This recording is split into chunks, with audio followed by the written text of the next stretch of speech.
Welcome to Lost in Revision. All of our content is public domain, literature, fairy tales, and folklore. We are here to celebrate the original stories, not just read the modern sanitized versions.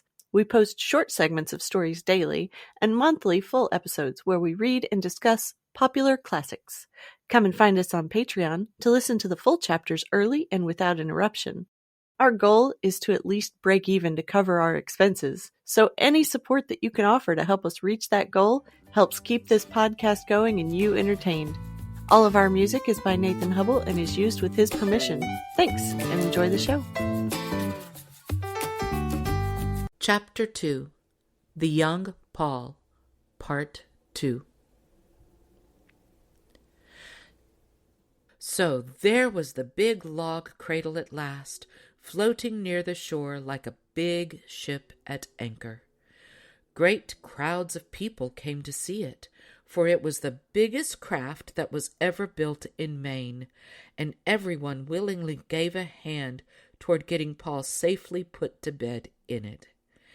Even with so many working together at the task, it took them 3 full days to get the husky youngster into his new cradle and tied there with cables so that he could not fall out. It was very fortunate for everyone that the child was feeling well and in the best of humor, for otherwise he might have resented all the tugging and pulling which he had to undergo, and no one knows what fearful calamity might then have resulted. At last, in the place fixed for him, Paul began to like the sensation of being rocked by the waves so well that he gave no further trouble for a while, and his parents congratulated themselves upon the excellent arrangement they had made for their big son. His father hired a crew of men who were kept busy all the time, rowing back and forth between the cradle and the shore, carrying boatloads of food to him, and altogether Paul was well satisfied, as any child could expect to be. All went well until one night when he got the colic again. It is not known what caused his illness this time, but anyway, he rolled and tossed about so much that he stirred up the sea at a fearful rate.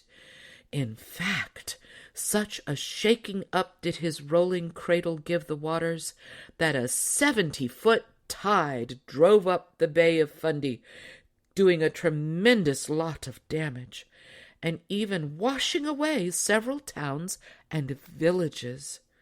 So high were the waves that they came near to rolling clear across the land and making an island of Nova Scotia. As a result of this disturbance, the waters have never entirely gone down, and even yet the tide which flows twice each day in the Bay of Fundy is 70 feet high. Anyone, by looking at a map of that part of the Atlantic coast, can easily find where Maine joins Canada and locate the Bay of Fundy, which will prove the truth of the story and show what a mighty child Paul really was.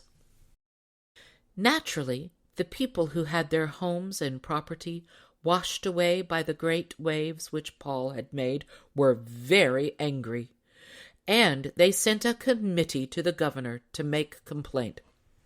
"Ahem," said the governor, who considered himself a very wise man. "More trouble, eh?" And he frowned gloomily at them. "As if I don't already have enough to worry me, what with the reports I have to make on this and that, the Indians I must guard against, and all the very important details I have to take care of in getting ready for the ball I am giving tomorrow night. Huh! Tides, is it? And tides are a part of the sea, aren't they? So I'll just pass this little matter over to the Admiral, who is well trained in all sea affairs. Doubtless he'll be able to stop the tides if any man can, and locate whatever is causing them." So it happened that very same day that the admiral got his fleet together, frigates and brigantines and sloops of war, and set sail to see what it was all about. He was in a very ill humor indeed, being greatly displeased at having to miss the governor's ball, and he swore to be revenged on whatever or whoever was causing him all this trouble. He cruised about in his flagship, his fleet following him, but never a cause of the disturbance could he find. And the longer he searched, the angrier he became. At last, one of the lookouts up in the rigging of the flagship called down that he saw something suspicious off the starboard bow. "What is it?" roared the admiral. "I don't know, sir," called back the lookout. "It looks like a big log barge or scow of some kind, sir. She's anchored near shore, sir, and she's rolling about and kicking up some big waves in a mighty strange manner, sir." The admiral ordered the fleet to proceed in the direction the lookout had given, and he seized his spyglass to take a look for himself. "Why, it's a baby!" he shouted in surprise when the fleet came nearer. "And sound asleep, too," he muttered to himself a moment or two later. His mouth dropped open in amazement, for such a baby surely had never been seen by man before. He almost refused to believe his own eyes.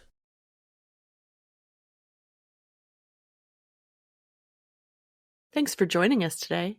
Check us out on Patreon. The Storytime level is only $3, and you can help us meet our small goal of breaking even and covering our expenses. Your support helps pay for all of the things that podcasting requires, and helps keep this show alive and growing. If you can't afford to support us financially, go give us a good review, subscribe or follow, and share with your friends and family. Feel free to fact-check us and offer suggestions to make our show better for you. You can also send us an email at lostinrevisionpodcast@gmail.com. There's a lot more waiting for us all at the end of the road.